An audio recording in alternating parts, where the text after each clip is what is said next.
आज हम लोग सेट्स पढ़ेंगे। तो सेट्स के बारे में सबसे पहले डेफिनेशन की बात करते हैं। सेट होता क्या है? सेट एक well defined collection of objects होता है। वेल डिफाइंड, इस वर्ड का यहां पर बहुत मीनिंग है। मैं सेट को लिख रहा हूं, set is a well defined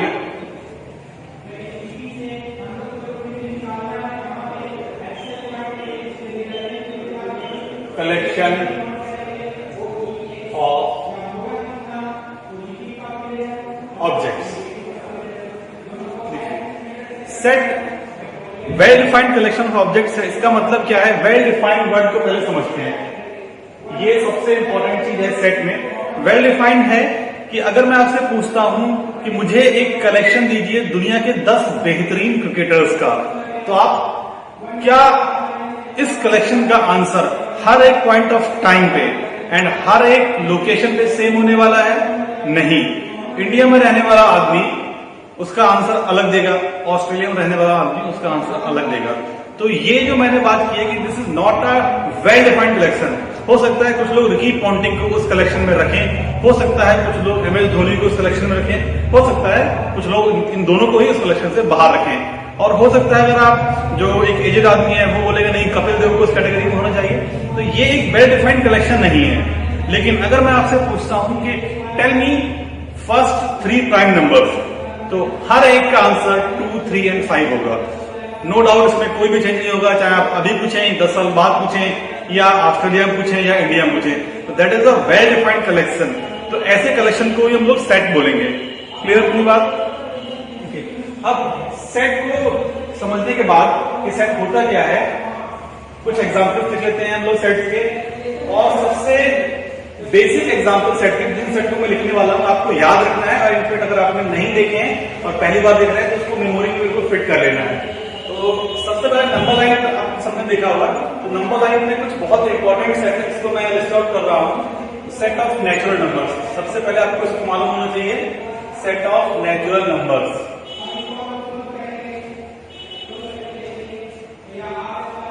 set of natural numbers को डिनोट करते हैं कैपिटल N से। एंड इस सेट में जो नंबर्स होते हैं 1, 2, 3, 4, 5 एंड सो ऑन। अब यहां पर आपको एक चीज और देखना है कि मैंने सेट को डिनोट करने के लिए किसका यूज किया है? कर्ली ब्रेसेस का। सेट को डिनोट करने के लिए हम लोग कर्ली ब्रेसेस का यूज करते हैं। सेट कलेक्शन ऑफ ऑब्जेक्ट्स है, तो ये क्या है? अंदर ऑब्जेक्ट्स। इन ऑब्जेक्ट्स को हम लोग एक और नाम से पुकारते हैं एलिमेंट्स, और यही एक कॉमन नाम है जो हम लोग बार बार बोलेंगे। तो सेट के ऑब्जेक्ट्स को हम लोग क्या बोलते हैं? एलिमेंट्स। तो इसको हम लोग नाम देते हैं एलिमेंट्स।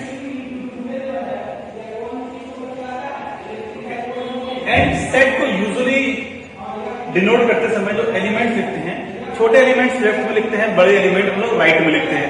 तो यहां पर ये कन्वेंशन है, लेकिन अगर आप इसको फॉलो नहीं करेंगे तो ऐसा नहीं है कि अगर आपने 2, 1, 3, 4 तो ये गलत नहीं होगा। बस एक unconventional and not a good way to right.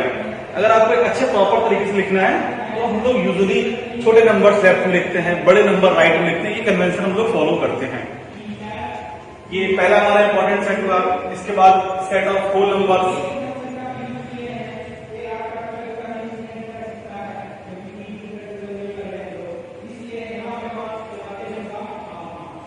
Zero, 1, 2, 3, 4, 5, 6 ऐसे हम लोग इसमें लिखते जाएंगे। सेट ऑफ इंटीजर्स,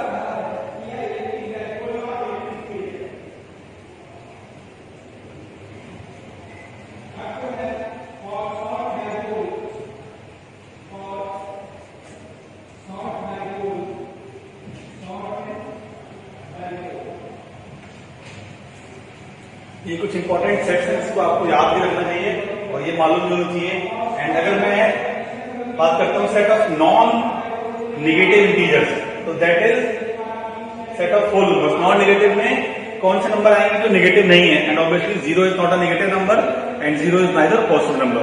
तो set of non negative numbers में ये आएगा। अगर मैं पूछता हूँ सेट ऑफ पॉजिटिव इंटीजर्स तो वो नेचुरल नंबर्स है। अगर मैं पूछता हूँ सेट ऑफ नेगेटिव इंटीजर्स तो उसके लिए मुझे अलग से एक सेट लिखना पड़ेगा। आप ऐसे लिख सकते हैं। तो यूजुअली उसको हम लोग Z माइनस और I माइनस से डिनोट करते हैं सेट ऑफ नेगेटिव इंटीजर्स को। तो वो क्या होता है? -1, -2, -3 इस तरीके से। यहाँ पे मैंने देखिए क्या किया है, लिखने के लिए सबसे बड़ा नंबर इस सेट में -1 था, तो मैंने उसको राइट में लिखा है एंड पीछे इसको एक्सटेंड कर दिया है। इसी तरह अगर मैं बात करूं आपसे set of non positive integers, तो उसमें सिर्फ एक 0 और ऐड हो जाएगा और कुछ नहीं। ये कुछ इंपॉर्टेंट सेट्स हैं जिसको आपको मालूम होना चाहिए। नेक्स्ट हम लोग बात करेंगे कि सेट को रिप्रेजेंट करने के कितने तरीके हैं। जैसे अभी मैंने ये एक तरीका लिखा है सेट के एलिमेंट्स का। सेट को एक और तरीके से रिप्रेजेंट कर सकते हैं और इस तरीके का नाम क्या होता है उसको देखेंगे। तो सेट को रिप्रेजेंट करने के टोटल नंबर ऑफ वेज 2 होते हैं। पहला होता है रोस्टर फॉर्म, जो हमने अभी लिखा हुआ है, जिसमें हम लोग क्या करते हैं, एलिमेंट्स को एज सच लिस्ट आउट करते हैं। एंड सेकंड होता है set builder form. Set builder form में हम लोग लॉजिक लिखते हैं, जिस लॉजिक से सेट को कंस्ट्रक्ट किया जाता है। ठीक है,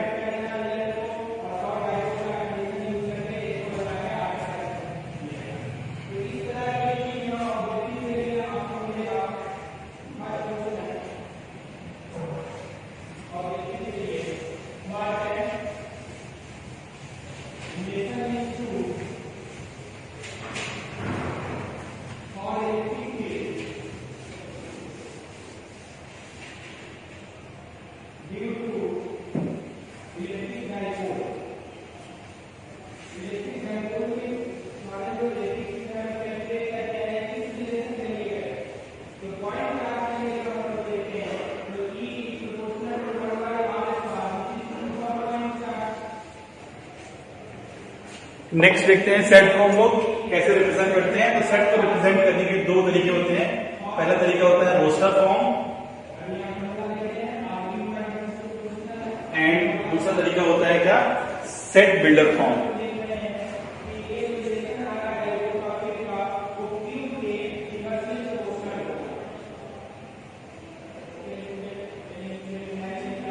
हम दोनों ही फॉर्म को समझते हुए चलेंगे। देखिए रोस्टर फॉर्म में क्या होता है, रोस्टर फॉर्म में हम लोग सेट्स के एलिमेंट्स को लिस्ट आउट करते हैं, जैसे हमने अभी लिखा था। एंड सेट बिल्डर फॉर्म में उस लॉजिक को लिखते हैं जिससे सेट बनता है। अगर मैं एक एग्जांपल लेता हूं, सेट ऑफ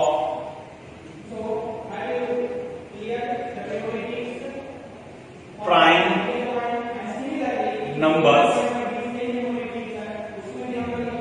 लेस देन 11।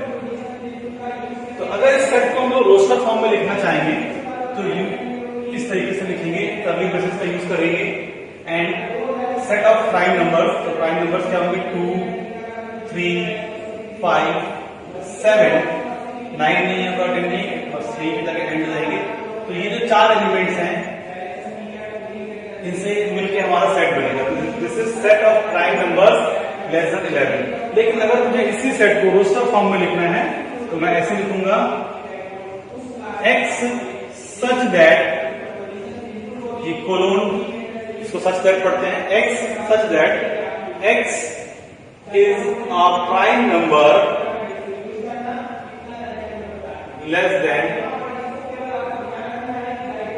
11। अब यूजुअली सेट्स को जो हम नाम देते हैं वो ब्लॉक लेटर से देते हैं। तो लेट इसका नाम अगर ए है तो ये सेट ए लिखा हुआ है रोस्टर फॉर्म में, और ये लिखा हुआ है सेट बिल्डर फॉर्म में। सेट बिल्डर फॉर्म में सिंपली क्या किया हमने, उस लॉजिक को लिख दिया है जिससे सेट बनता है। एक और एग्जांपल लेते हैं। अगर मुझे इस सेट को लिखना है, set of even natural numbers less than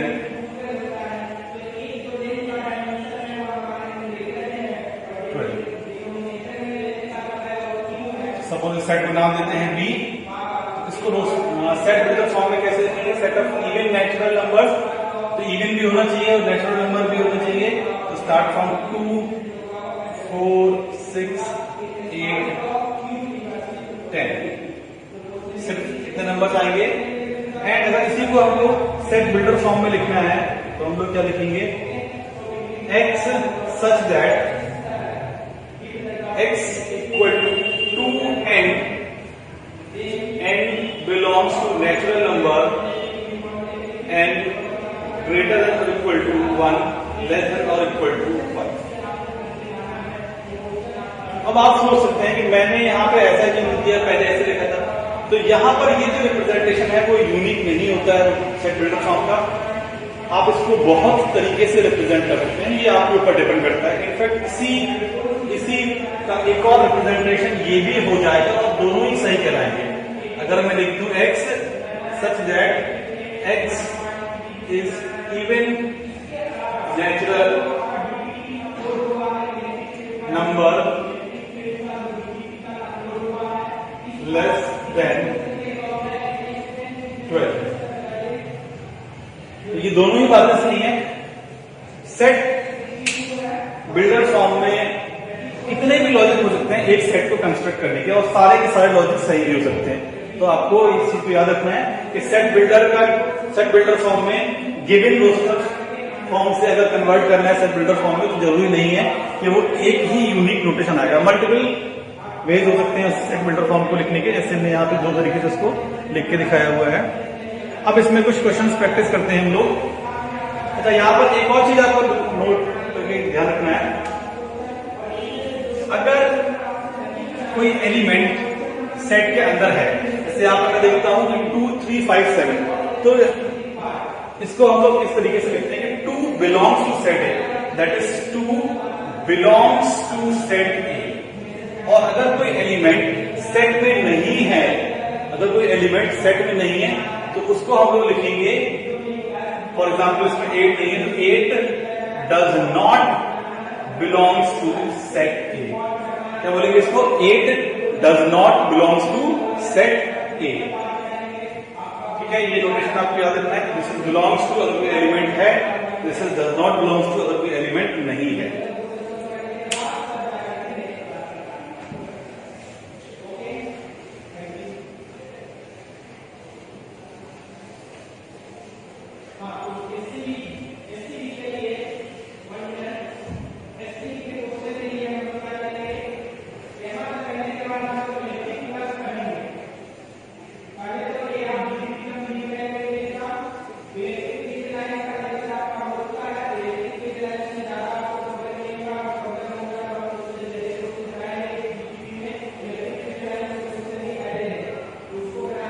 next हम लोग उसमें देखते हैं, क्वेश्चन प्रैक्टिस करते हैं कुछ।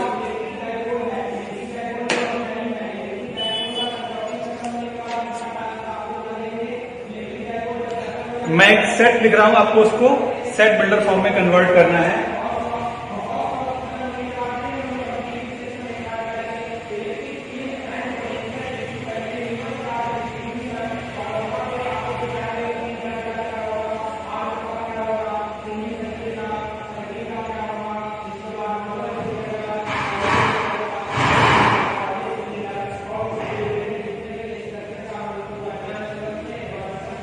मैंने ये सेट लिखा है, ये आपको इसको कन्वर्ट करना है।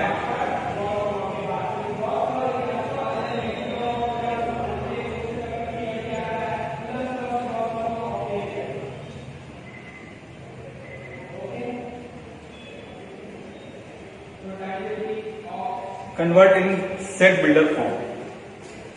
तो आप इसको लॉजिक ढूंढना पड़ेगा। ठीक है, इसमें लॉजिक क्या चल रहा है? मैंने ऊपर लिखा है 1, नीचे लिखा है 2, यहाँ पे लिखा है 2, यहाँ पे लिखा है 5।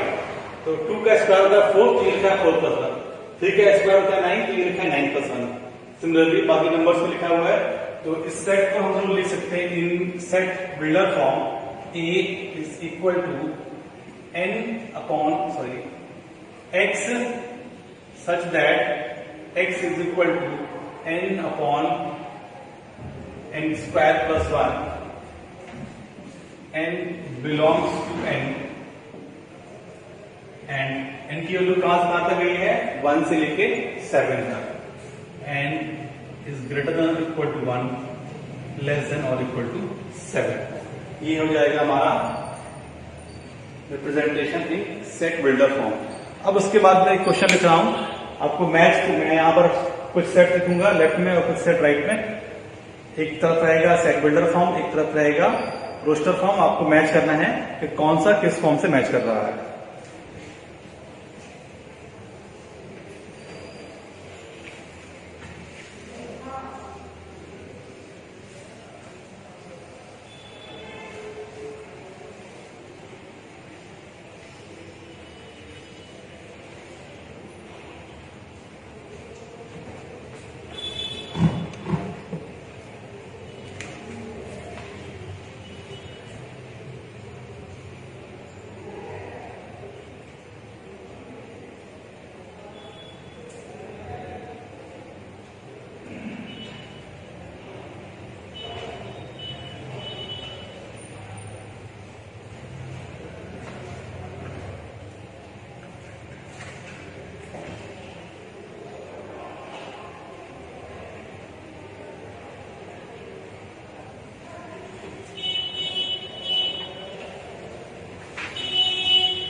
ओके, मैंने एक क्वेश्चन लिखा है यहाँ पे, आपको इसको मैच करना है, तो मैं यहाँ पे कुछ नंबरिंग कर देता हूँ। लाइक ये ए है, ये बी है, ये सी है, ये डी है, ई 1 2 3 4 5। आपको मैच करना है कि कौन सा रो किस रो से मैच करेगा, लेफ्ट साइड का राइट साइड से। तो ऑप्शन ए जो यहाँ पे लिखा है वो देखिए किससे मैच करने वाला है। ऑप्शन ए पे लिखा हुआ ए पी एल, क्लियरली मुझे दिख रहा है कि दिस इज फोर्थ से मैच करेगा। X such that x is letter of word apple. तो इसको जो हम लोग मैच करेंगे वो ए का 4 से मैच करेंगे। एक को हम लोग 4 से मैच करेंगे, ठीक है। 5 एंड -5, तो ये दिख रहा है x such that x square -25 equal to 0। ये इसका लॉजिक है, क्योंकि x स्क्वायर इक्वल टू 25 मतलब x कितना होगा +-5 वहां पे लिखा हुआ है। तो ये इस लॉजिक से जो सेट बनेगा वो यहाँ पे लिखा हुआ है सेकेंड ऑप्शन में 0। तो इस लॉजिक से जो सेट बनेगा वो सेट 0 बनेगा। देखिए x such that x + 5 equal to 5, तो ऑब्वियसली यहाँ पे x की वैल्यू क्या होगी 0। तभी पॉसिबल है, एक ही इंटीजर ऐसा पॉसिबल है। x such that x is a prime natural number and divisor of 10। तो प्राइम भी है और डिवाइजर ऑफ 10 भी है, तो 2 आएगा एंड 5 आएगा। तो लास्ट ऑप्शन में है वो। एंड उसके बाद x is a natural number and divisor of 10, तो 1 2 5 एंड 10, तो डी से मैच करेगा। तो ये इसका करेक्ट मैचिंग है। इस तरीके से हम लोग roster form and set builder form में एलिमेंट्स को लिस्ट आउट करते हैं।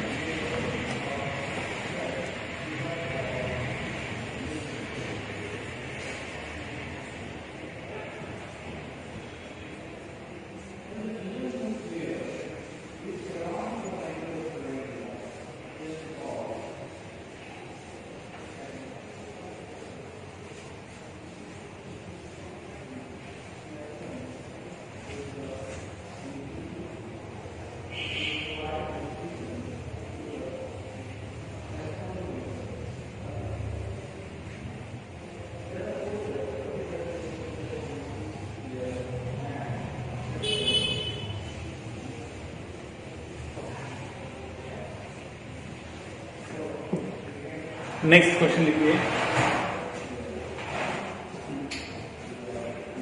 Right the following in roster form.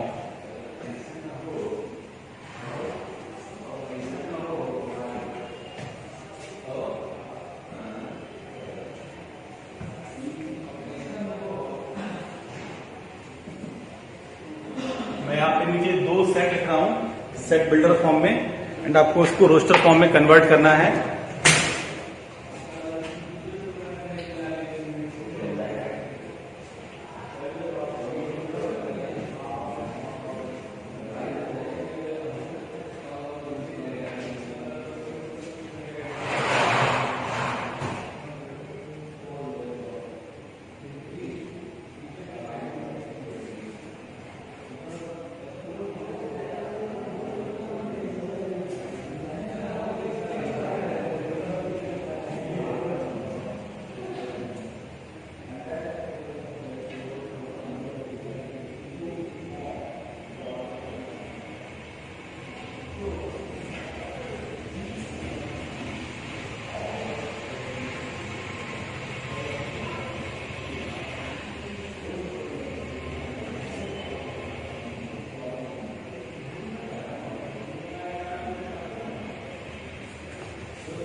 आपके पास 2 मिनट का टाइम है, आप टाइम लीजिए और उसको रिप्रेजेंट करिए। 2 मिनट के बाद मैं इसको आंसर दूंगा।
होपफुली आपने ट्राई कर लिया होगा। अब मैं इसको आंसर करता हूँ। देखिए, मुझे इस सेट को रोस्टर फॉर्म में लिखना है, मतलब इसके एलिमेंट्स लिखने हैं।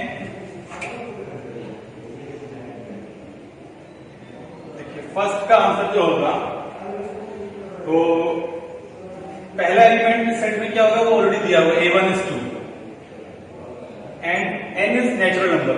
तो A2 क्या होगा, वो यहां से मिलेगा। तो यहां पर n को 1 डालेंगे, तो this will be A2 and this will be equal to 3 times A1, तो मींस 6।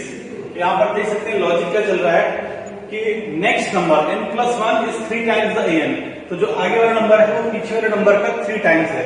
तो बस आप ऐसे 3 से मल्टीप्लाई करके लिखते जाइए। ये रिप्रेजेंटेशन हो गया इसका रोस्टर फॉर्म में 2, 6, 18, 54। सेकेंड क्वेश्चन में an का लॉजिक दिया हुआ है, यहां पर लिखा है वो logic, this is the logic. And पहले दो एलिमेंट्स इसमें दिए हैं ऑलरेडी 1 and 1। अब उसके बाद हमको क्या लिखना है, थर्ड एलिमेंट। तो यहां पर n का डालेंगे 1। जैसे ही n पे यहां पर 1 डालेंगे, this will be A3 and A3 will be equal to A2 plus A1, मतलब वो पीछे के दोनों का सम है। तो थर्ड एलिमेंट जो होगा वो पीछे के दो एलिमेंट का सम होगा, दैट इज 2। फोर्थ एलिमेंट पीछे के दो का सम होगा, दैट इज 3। नेक्स्ट एलिमेंट पीछे के दो का सम, दैट इज 5, फिर 8, फिर 13 एंड डॉट डॉट डॉट। इस तरीके से ये आगे प्रोसीजर होता रहेगा।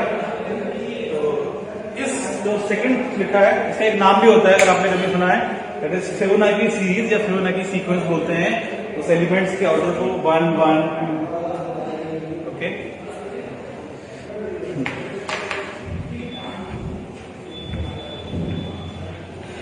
तो ये बेसिक सेट्स को कैसे रिप्रेजेंट करते हैं एंड सेट का डेफिनेशन क्या होता है। अब हम लोग इसमें देखेंगे कि सेट को किस किस कैटेगरी में डिफाइन करते हैं। तो टाइप्स ऑफ सेट नेक्स्ट हम लोग देखेंगे।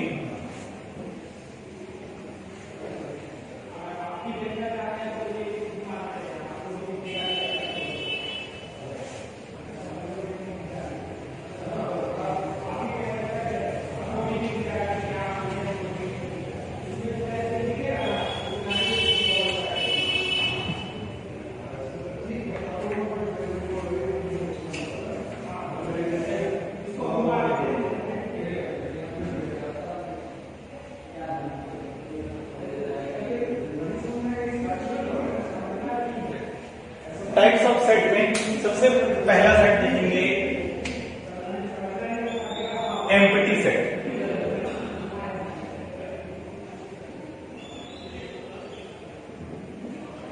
एम्प्टी सेट क्या होता है, एम्प्टी का नाम ही है ब्लैंक। तो ऐसा सेट जिसके अंदर कोई भी एलिमेंट नहीं हो उसको बोलते हैं एम्प्टी सेट। तो सेट विदाउट एलिमेंट मतलब उसके अंदर कुछ भी नहीं हो चाहिए, कंप्लीटली ब्लैंक। तो उस सेट को अगर आप देखेंगे तो वो इस तरीके से बनेगा। ये जो है वो एम्प्टी सेट है, इसके अंदर कोई भी एलिमेंट नहीं है। Number of elements in this set is simply 0। इस सेट को डिनोट करने का एक और तरीका होता है 5। दिस इज लेटर 5 एंड ये दोनों इक्विवेलेंट है, चाहे आप ये लिखें या ये लिखें, दोनों बातें सेम है। ऐसा नहीं करना है आपको, ये काम बिल्कुल भी नहीं करना है। अक्सर शुरुआत में ऐसी गलतियां कर देते हैं। तो this is not an empty set, this is empty set के अंदर आपने क्या किया है, सॉरी, एम्प्टी सेट को एक सेट के अंदर रखा हुआ है। तो ये एक ऐसा सेट है जिसका एलिमेंट इटसेल्फ क्या है, एक एम्प्टी सेट। तो ये इटसेल्फ पूरा का पूरा बाहर वाला वो एम्प्टी सेट नहीं कराएगा। तो दिस इज रॉन्ग। ये दोनों नोटेशन होती है एम्प्टी सेट की, अगर आप ऐसे लिखेंगे या ऐसे लिखेंगे, ठीक है। अब एम्प्टी सेट का एग्जांपल देख लेते हैं क्या होता है। आप इसको लिख लीजिए, दिस इज क्लियरली रॉन्ग। ये दोनों करेक्ट रिप्रेजेंटेशन है। अगर मैं लिख रहा हूं, एक सिंपल एग्जांपल लेते हैं, x such that x is even prime greater than 2। x is even prime greater than 2। तो क्या कोई ऐसा प्राइम नंबर है जो 2 से बड़ा रहता हो? क्लियरली नहीं होता है, क्योंकि अगर 2 से बड़ा है तो वो प्राइम होगा ही नहीं, क्योंकि वो 2 से डिविजिबल हो जाएगा। अगर इवन है तो इस केस में इस सेट के अंदर कोई भी एलिमेंट नहीं होगा। तो this will be equal to क्या बोलेंगे इसको, null set, sorry empty set बोलेंगे इसको, this is empty set.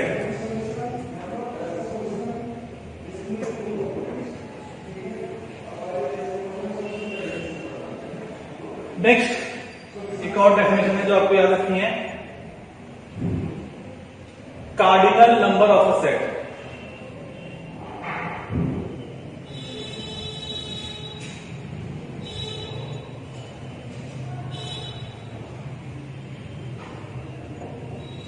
Cardinal number of a set या cardinality of a set simply क्या होता है, कितने एलिमेंट्स हैं उस सेट के अंदर। This is nothing but number of elements in a set.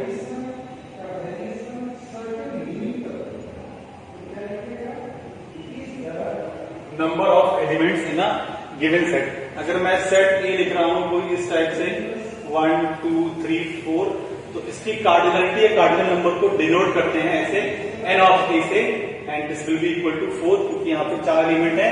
अगर मैं आपसे पूछता हूं कि बताइए n ऑफ 5 क्या होगा, तो that should be equal to 0। n of 5 का मतलब क्या है, कार्डिनलिटी ऑफ एम्प्टी सेट, तो दैट विल बी सिंपली 0। अगर मैं पूछता हूं आपसे बताइए कि नेचुरल नंबर के set, n of natural number के सेट में कितने मेंबर होंगे, तो this will be simply infinite, क्योंकि उसमें नंबर ऑफ मेंबर्स कितने होते हैं, कभी एंड नहीं होंगे, तो इनफाइनाइट होगी उसकी कार्डिनलिटी। ठीक है,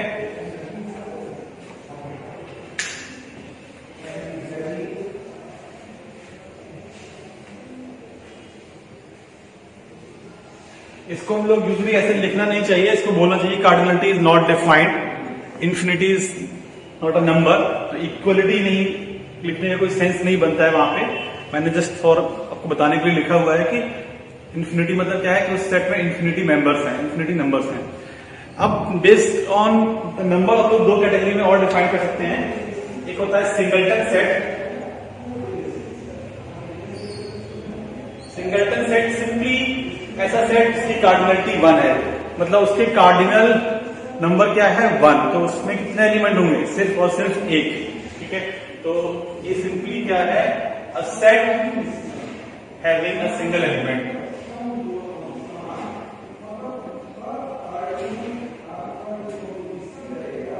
set having a single element. For example अगर मैं लिखता हूं set A is equal to, A लिख दिया मैंने, तो इस सेट में कितना एलिमेंट है, एक ही। तो अगर n of a is equal to 1, then it is a singleton set. तो ये क्या है, सिंगलटन सेट।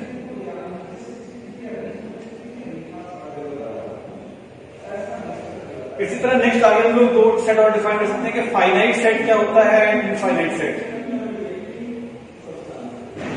तो फाइनाइट सेट सिंपली क्या है, जिसकी कार्डिनलिटी फाइनाइट है। फाइनाइट मतलब कोई एक नेचुरल नंबर है। ठीक है, तो this is if set has finite number of elements.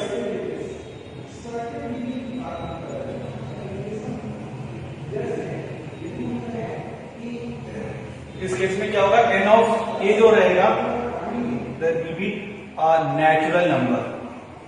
ठीक है, n of a will be a natural number रहेगा, then it is a finite set. And next हम लोग यहीं पे बोल सकते हैं कि इनफाइनाइट सेट क्या होगा,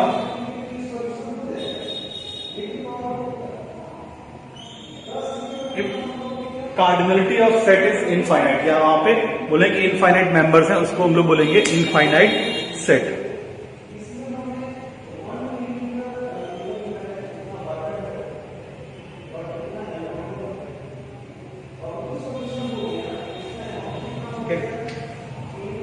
इसके लिए हम लोग क्या बोलेंगे, if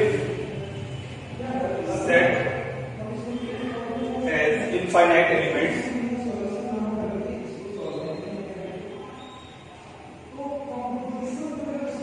then it is called infinite set। इसके बहुत सारे एग्जाम्पल हो सकते हैं। एग्जाम्पल के लिए आप सेट ऑफ नेचुरल नंबर्स हो सकते हैं, सेट ऑफ नेचुरल नंबर्स है, सेट ऑफ होल नंबर्स है, सेट ऑफ रियल नंबर्स है। ये सारे के सारे क्या होते हैं, इनफाइनाइट सेट, इसमें इनफाइनाइट नंबर ऑफ एलिमेंट्स होते हैं। नेक्स्ट आपको एक और चीज याद रखनी है, इक्विवेलेंट सेट क्या होते हैं।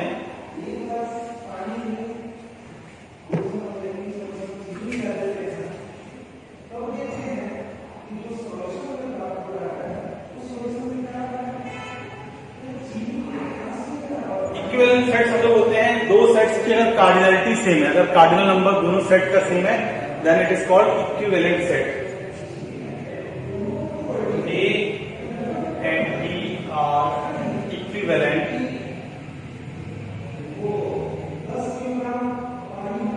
if n of A is equal to n of B।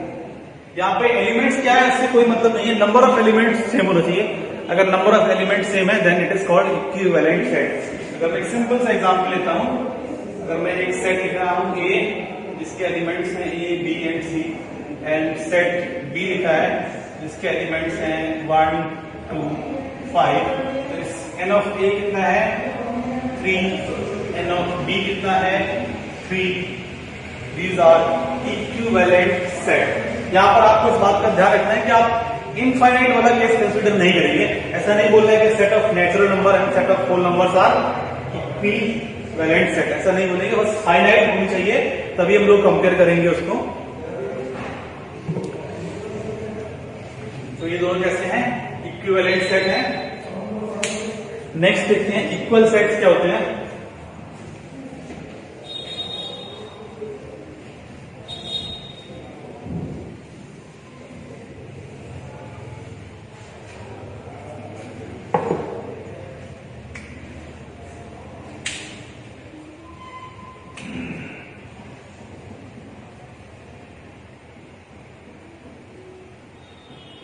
देखिए दो set A and B equal होते हैं अगर सेट ए के सारे एलिमेंट बी में हैं एंड सेट बी के सारे एलिमेंट ए में हैं, then they are called equal sets.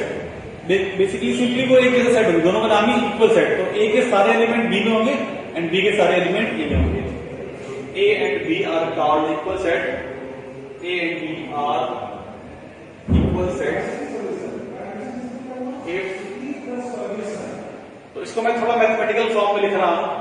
If A belongs to A implies A belongs to B